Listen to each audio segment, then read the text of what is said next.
The U.S. Navy has quite a checkered past when it comes to asbestos management. Asbestos' fire and corrosion-proof nature, insulating qualities, and a variety of forms made it ideal for shipbuilding use.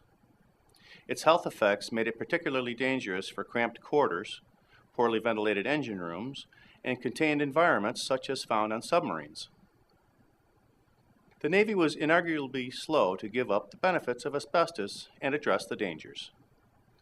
The U.S. government once mandated the use of asbestos in its military equipment contracts. Asbestos was built into ships, particularly used for insulation and pipe coverings, gaskets, felts, meters, deck coverings, and adhesives, anything that had to stand up to the heat of engine rooms, and hundreds of other uses besides. Virtually anyone working in a shipyard was exposed to asbestos. On board, asbestos was inescapable in close quarters. There are stories from sailors who recount sleeping in bunks stacked below asbestos-covered pipes, which flaked off so badly that they had to shake the dust out of their bedding every day. The Navy was not ignorant of the dangers of asbestos.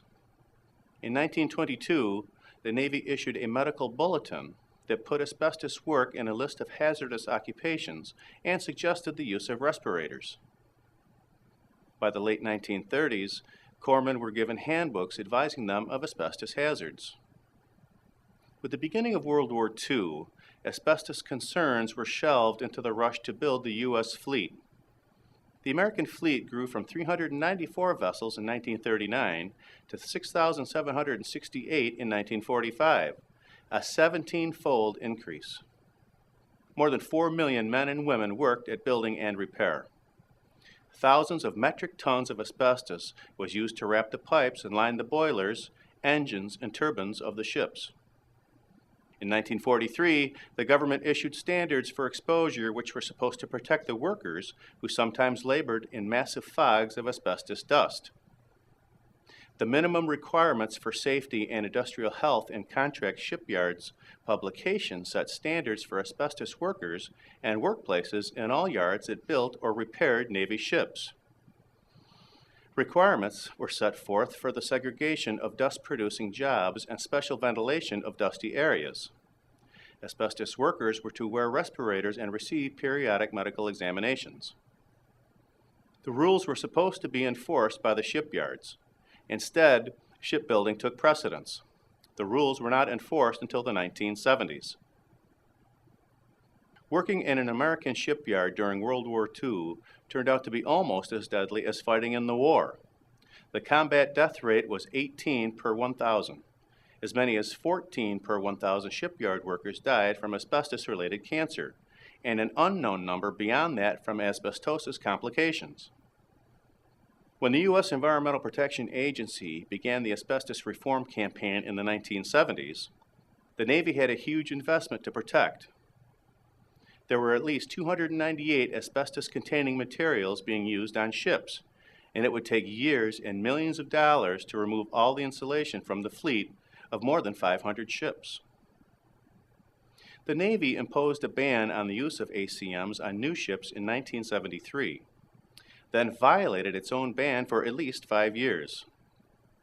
Some shipyards continued the training of asbestos insulation workers in 1975, 2 years after the Navy ban. The Navy later disclosed that at least 41 ships with asbestos-containing insulation were built after 1973.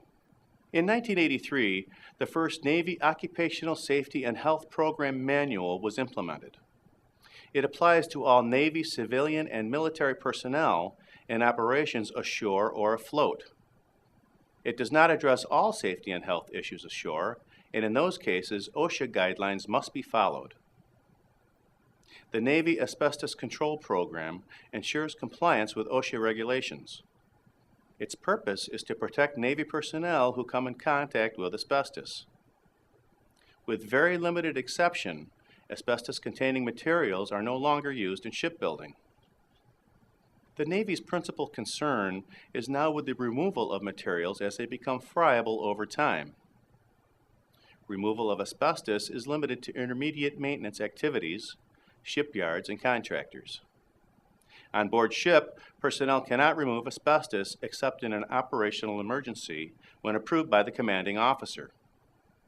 The Navy follows the health of all personnel exposed to asbestos in their current work or in the past with the Asbestos Medical Surveillance Program. Workers are interviewed to determine exposure risk and followed with periodic chest x-rays. In the early 1990s, the Industrial Hygiene Information Management System was developed.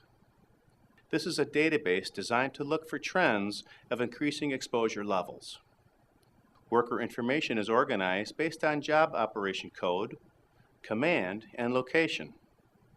Information collected at each Navy facility is submitted to the Navy Environmental Health Center, where the data is stored as part of the Navy Occupation Exposure Database. Surveillance programs and exposure databases may seem a reassuring development, but they do not help military personnel currently suffering from asbestos-related diseases. With the long latency period associated with asbestosis and asbestos cancers, most victims are retired veterans by the time they are diagnosed. Military personnel, former or current, are prevented by law from seeking compensation from the U.S. government through the courts. In most cases, they can't sue the suppliers of the asbestos materials, as many suppliers have declared bankruptcy to avoid paying damages, or with a latency period of 30 years or more, the suppliers may simply be untraceable.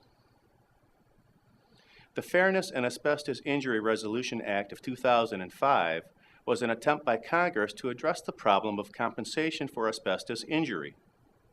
The act would have established a $140 billion national fund to pay compensation for asbestos victims. The main purpose was to relieve the court system of a huge number of asbestos cases. Some veterans groups championed the cause, and some reviled it, claiming the fund would soon run dry and leave too many people with no source of compensation. The act was passed by the Senate Judiciary Committee, but stalled out in Congress in 2006 after much debate, leaving many Navy and other military veterans without good options for compensation. Thank you for watching. This video was produced by Asbestos.Net, a leading resource on all aspects of asbestos and mesothelioma. Our priority is to inform victims about the devastating effects of asbestos exposure, mesothelioma, asbestos cancer, asbestosis, and other asbestos-related diseases, and to advise them with a wealth of information. Individuals whose lives have been touched by mesothelioma have numerous questions and concerns. Their caregivers and family members also need accurate, reliable information. If you or a loved one have been diagnosed with mesothelioma or asbestos cancer and need more information, we invite you to visit and explore the thousands of pages of oncologist-reviewed material on Asbestos.net, to call our convenient toll-free number shown below and speak with a mesothelioma specialist, or to use the simple contact form found at Asbestos.net to request a free copy of our informative books, custom inserts, and DVD. Asbestos.net, information and help for patients and families.